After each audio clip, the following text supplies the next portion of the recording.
Right now, let's bring in Boston 25 News reporter Robert Golston, leading our coverage from the State House. And Robert, you asked the governor if we are getting close to the finish line in this reopening. Mark and Vanessa, as we all know, the governor loves his sport analogies, but we asked him to compare the reopening, which you remember started nearly a year ago in May of 2020, to the Boston Marathon. And he said, we're not down on the final stretch of Boylston Street, but we are past the halfway point. I think that I'm ready for life to get back to normal. Jen Bartko says she's really ready for one thing as more gets ready to reopen. Hugs. I need hugs. I need to hug way too many people. The state and federal government announced new recommendations as vaccinations increase at a good clip.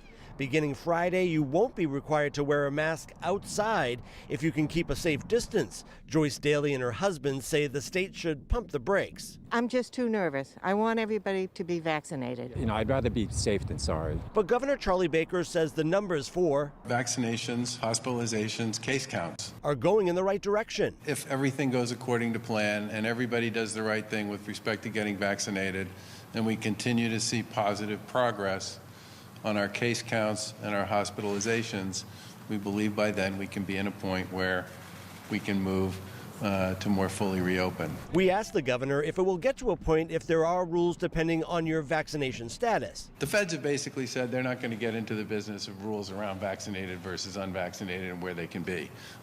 This would be almost impossible to do at a state level. And our other question to the governor was, what is he anticipating as the next big headache in all of this? But in short, he says he's just really trying to keep the state focused on that vaccination rate and keep people getting vaccinated. Vanessa? Robert, did you get any sense today from the governor if he plans to mandate vaccinations for state employees who are going back to work in person? Yeah, that question was asked to the governor. He says at this point there is no plan to require vaccinations for the state workers, but he understands that private companies, they suit all different types of people and have all different types of services. They could require the vaccinations, but there will be no statewide vaccination effort as far as a requirement to work in person at a workplace. Vanessa? Robert Golston with a lot of good new information tonight. Robert, thank you.